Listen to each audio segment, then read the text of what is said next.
ne faites pas des petites animations de temps en temps, il en reste plus que 3, une petite soirée mousse ou un truc comme ça? Non. Ça sent le magnéto foireux, Nico, je commence à Non, savoir. non, je vous le garde pour la finale, ne vous inquiétez pas. Ah mince. Non, je fais pas de soirée mousse. David Hallyday, ça vous a plu le château? Vous auriez pu faire...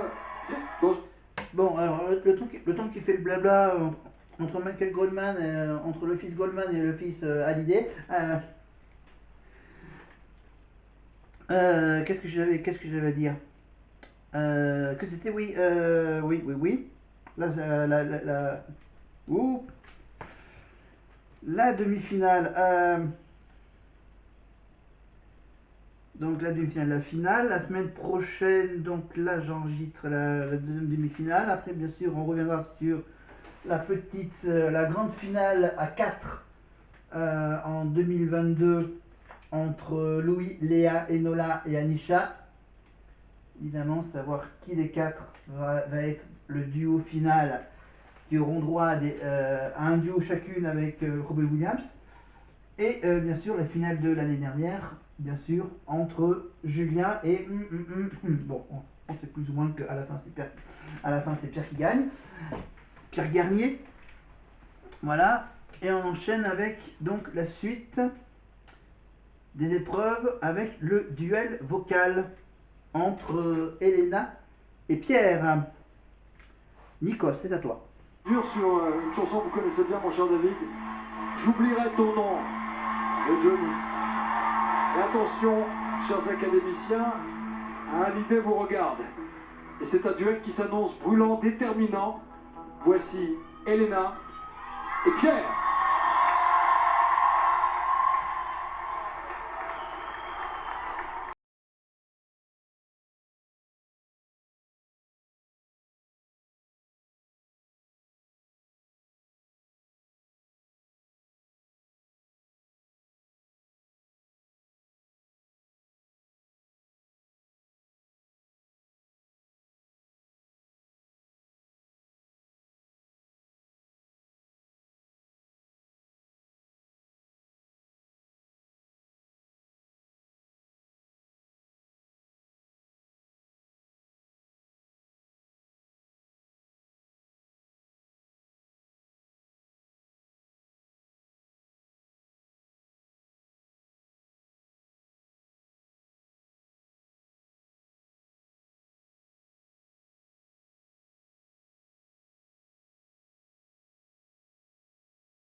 Je laisse tomber le refrain.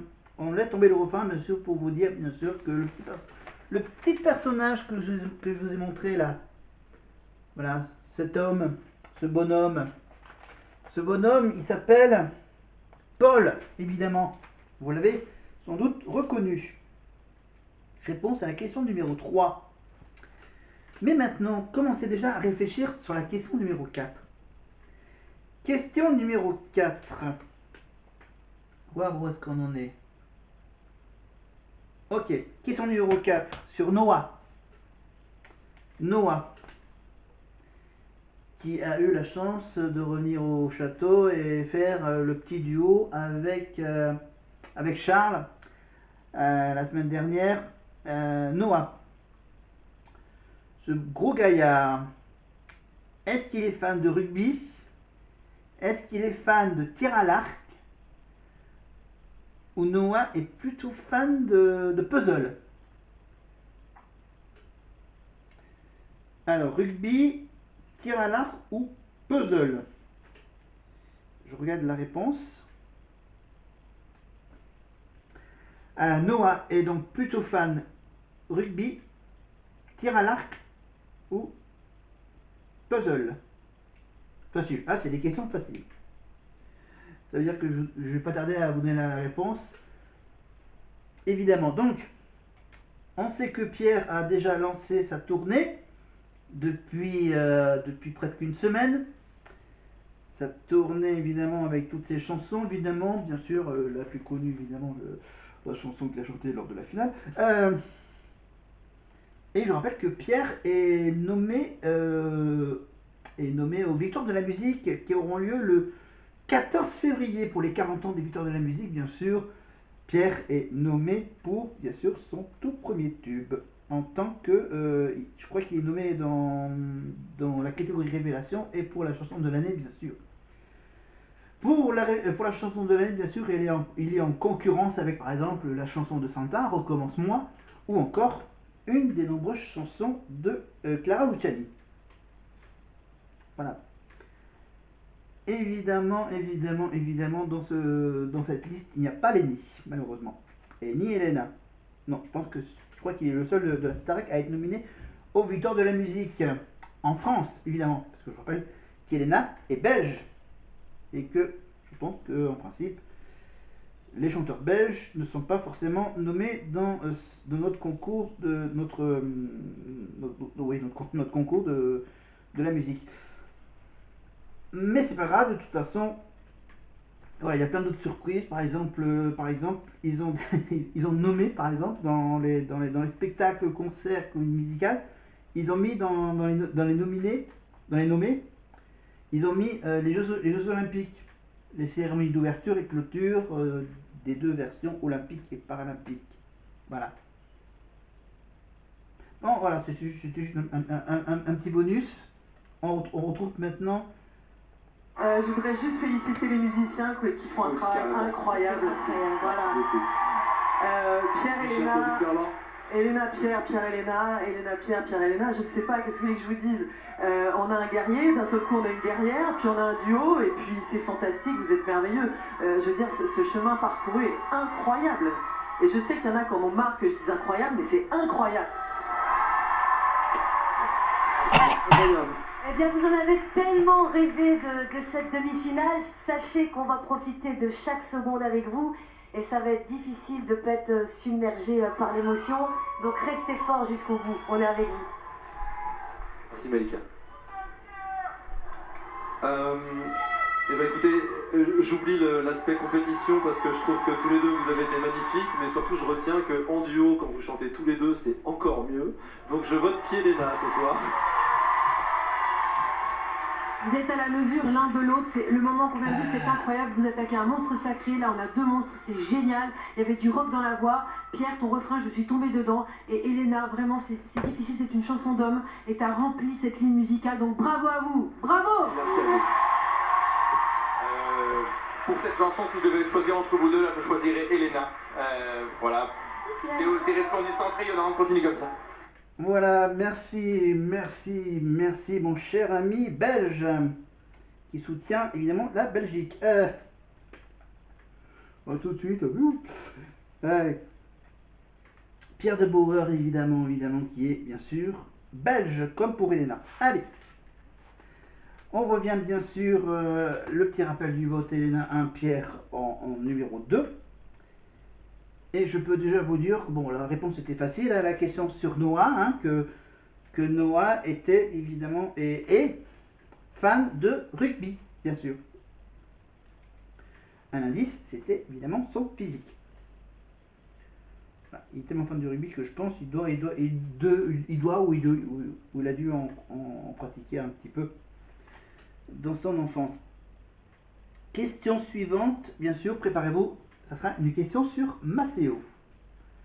Évidemment, je coupe toute la conversation entre David Hallyday et Nikos pour continuer avec maintenant Pierre. Famille, évidemment. Karima. Vous regardez cette prestation avec beaucoup d'émotion, avec beaucoup d'intensité. On l'a remarqué, ça fait 3 mois qu'on suit vos aventures, qu'on suit les aventures de Pierre et des autres élèves au château. Vous êtes très pudique, mais le papa était très très fier en regardant son fils sur le plateau. Jean-Christophe, un mot pour votre fils. Écoutez, on va se redire, mais je suis extrêmement fier de toi, Pierre. Merci. Tu le sais. Ouais, je le sais maintenant. Tu nous as prouvé plein de choses pendant ces 3 mois et je suis extrêmement fier. On est tous très fiers de toi. Merci, ça fait plaisir. On vote 2. Et il n'y a pas que la famille qui est fière de Pierre, il y a son pote, il y a Victorien, son pote de l'aventure. Vous étiez soudés au château et là ton pote est en demi-finale, qu'est-ce que tu aimerais lui dire? Lui dire que je le savais depuis le premier jour quand on l'a tous entendu répéter Chalot. Tout le monde était là. il ira loin. Et il le prouve encore ce soir. Et franchement, c'est assez ouf ce qui se passe à chaque fois que ce mec chante. Et je pense que tout le monde le voit, tout le monde l'entend et il le mérite. Chalot, vous l'avez Tout le monde le mérite. Chalot qui partageait avec Elena, bien entendu. Merci Karima, tout à l'heure vous serez avec la famille d'Elena, j'imagine. Absolument, et Marie. Et vous à la maison, ça se passe bien, parce que depuis le début du prime, on a des prestations magnifiques. J'ai un très beau cadeau pour vous ce soir. Voilà. Donc, je peux déjà vous poser la question sur ma CO. Question numéro 5. Question sur les élèves de cette année.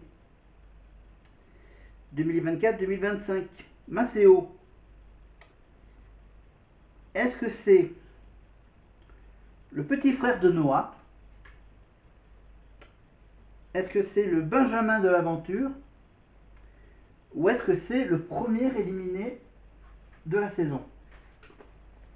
Alors, Maceo, est-ce qu'il est le petit frère caché de Noah? Je rajoute le mot caché. Est-ce que c'est B? Est-ce que Maceo est le Benjamin de l'aventure? Le plus jeune, donc 18-19 ans par là. Ou est-ce que c'est réponse C? Le premier candidat qui a été éliminé, bien sûr, par ses camarades. Voilà. Petit frère de Noah, Benjamin d'aventure ou premier éliminé? Réponse dans quelques petites minutes. Tout d'abord, on enchaîne avec Nikos. Prochaine place pour la finale de la semaine prochaine. Le show tient toutes ses promesses pour la dernière demi-finale de la promotion 2023 de la Star Academy. Mais il n'y aura qu'un ou une finaliste. Cette semaine au château, les visites ont été fructueuses, on l'a dit, après David Hallyday, c'est Lara Fabian qui s'est rendue à Damary-les-Lys pour partager un moment très fort en émotion avec les élèves et préparer son duo avec Elena parce que oui, notre élève a le privilège de chanter avec Lara Fabian. J'y crois encore, mais auparavant, on va revenir en image sur le plus beau duo d'Elena lors de ces semaines passées à la Star Academy. Ah, je baisse le son, bien sûr. Donc, Elena. J'ai énormément de chance concernant les artistes avec lesquels j'ai... Les duos avec Elena la Belge, évidemment, bien sûr, elle va avoir la chance de faire un duo avec Clara Fabian, évidemment, star. Le duo qui a été le déclic, à mon sens, pour Elena, c'était le duo avec Laurine. Elena s'est connectée immédiatement. Elle a sorti d'un seul coup un regard qu'on n'avait pas vu.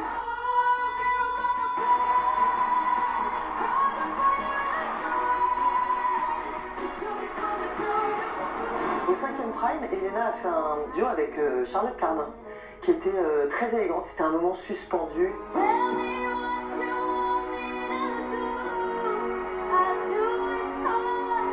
Et on a découvert une Elena diva, sublime, ancrée comme ça.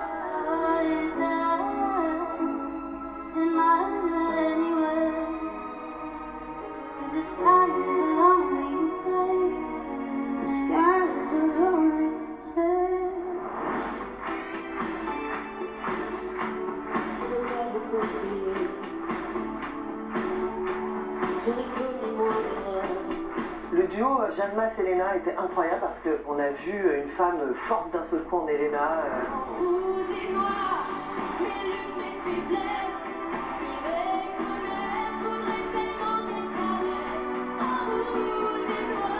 Il y a quelques semaines, Elena a partagé un duo exceptionnel avec Oshi.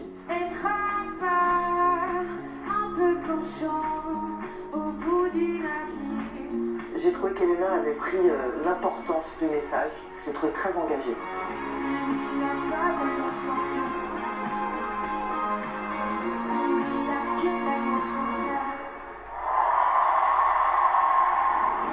Ce soir, Elena va avoir un nouveau challenge puisqu'elle va être en duo avec Lara Fabian, qui est une des plus grandes chanteuses au monde. Vocalement, ça va être forcément un énorme défi pour Elena. Et si elle passe le cap, elle rentre dans la cour des grands.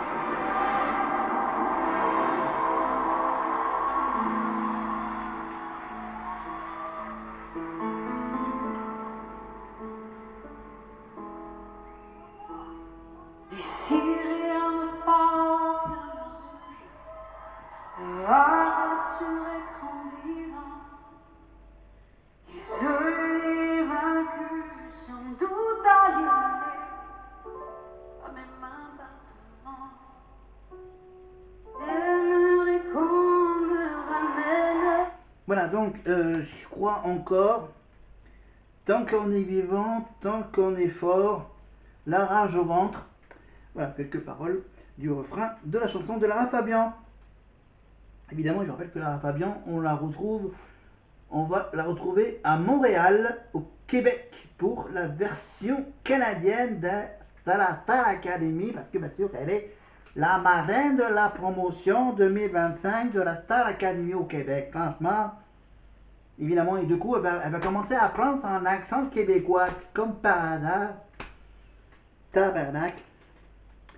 Et ça, bien sûr, pas possible de regarder en France, sauf sur Internet, bien sûr. Hein, vous cherchez Star Academy Québec, ben, vous tombez là-dedans. Voilà. Puis, bien sûr, en même temps, on attend celle qui va affronter la France à l'Eurovision. Hein. Que je rappelle, en 84, hein, elle avait perdu face à Céline Dion. Lara Fabian. Oui. Céline Dion, c'était évidemment, ne partez pas sans moi, évidemment. L'hymne de la Starac il y a 2 ans. Voilà. Donc voilà, faut que je parle de Lara Fabian, qui est une des coachs les plus connues, évidemment, de The Voice, en France, et je crois aussi qu'elle a fait aussi la version belge de la voix en Belgique, bien sûr. Je rappelle bien sûr qu'il existe également, et qu'il existe également au Québec une version québécoise de The Voice. Ça s'appelle comment déjà là-bas au Québec? La voix. Voilà. Nous on aime bien les anglicismes, les trucs en anglais. Voilà. Par exemple, les séries américaines, tu vois, tu es obligé de garder The Rookie, NCIS. Voilà. Un truc comme ça.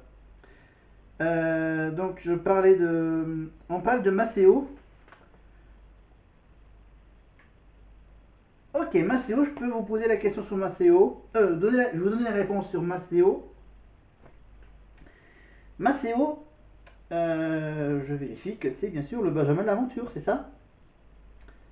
C'est le Benjamin de l'Aventure, voilà, c'est celui que je cherchais, évidemment, celui qui est le plus jeune. Et si je ne me trompe pas, ça sera à vérifier, que je crois que la plus âgée, ça doit être, sans nul doute, Marguerite.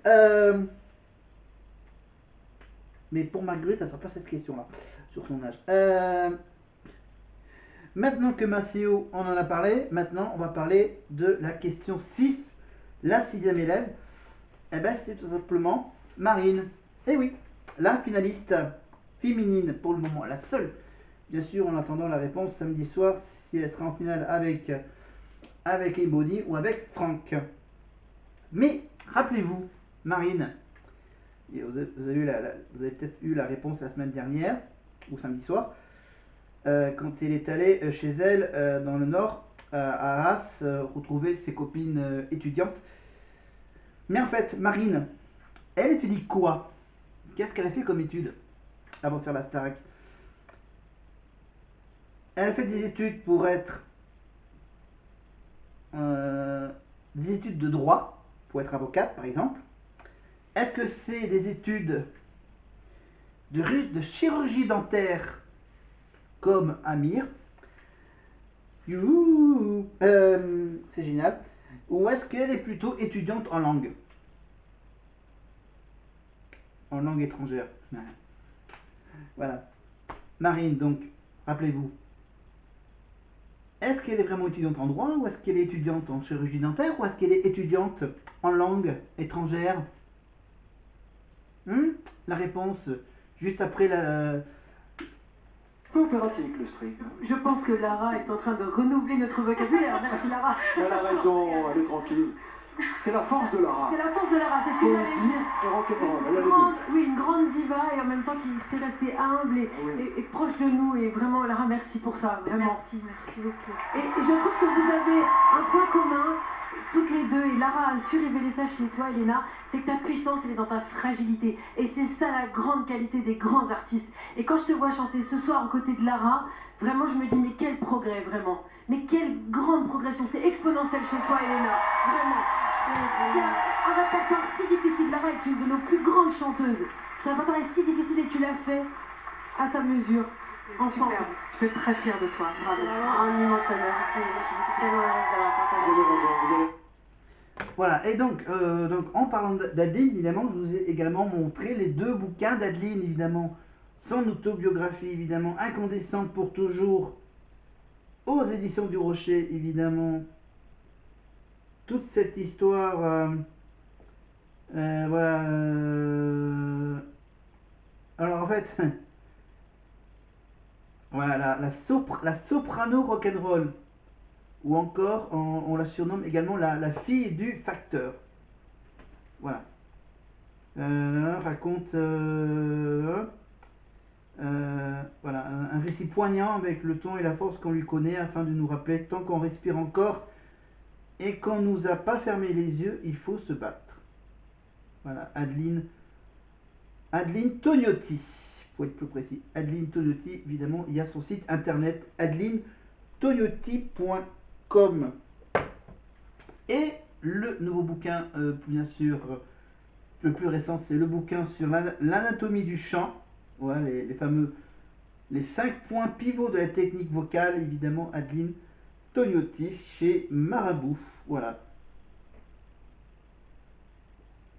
Plein de schémas, 70 schémas, 26 spécialistes de la voix et du corps. Tout ça, bien sûr, pour apprendre à bien chanter. Voilà, et je vous ai également montré, bien sûr, par rapport à Karima, évidemment, qu'on peut, bien sûr, toujours avoir les souvenirs de Karima à la Starac saison 4. Grâce à ce bouquin, édition Michel Lafon, l'album Star Academy 4, l'album Souvenir, évidemment. Voilà, toutes les infos sur les élèves de cette promotion d'il y a 20 ans. Grégory, Oda, Mathieu, Lucie, Sofiane, Sandy, Harlem, Karima, John, Tina, Enrique, Francesca, Sébastien, Radia, Morgane, Lenny, Gauthier, Émilie, à travers 500 photos. Voilà, exceptionnel, des portraits, des révélations, des petites histoires. Voilà, au cours de cette 4e saison, et revivez les meilleurs moments de la Star Academy, bien sûr, également, avec les conseils du directeur de l'époque, il y a 20 ans, c'était évidemment Gérard Louvain, avec son GPS. Évidemment, GPS, générosité, présence, sincérité. Voilà, et on peut retrouver évidemment les primes de la Starac 4 sur TF1+, en sélectionnant évidemment le canal Star Academy, les 8 saisons, de 2001 jusqu'à 2008, évidemment. 2008, la saison 9, non 2009, ou 2008, parce que la saison 9 c'était la saison d'énergie douce, je le rappelle, et la saison 10 c'est la saison avec Anisha, la saison 11 la saison victorieuse pour Pierre, et actuellement la saison 12, comme la finale ça sera la semaine prochaine. Évidemment j'ai donc laissé passer les quelques commentaires de la famille d'Elena, mais on va tout de suite passer. L'Accor Arena sera pour vous le 8 juin. L'hymne de la Starac va résonner dans cette salle mythique. Plus de 15 000 personnes vous attendent d'ores et déjà. Oui, vous allez chanter à l'Accor Arena.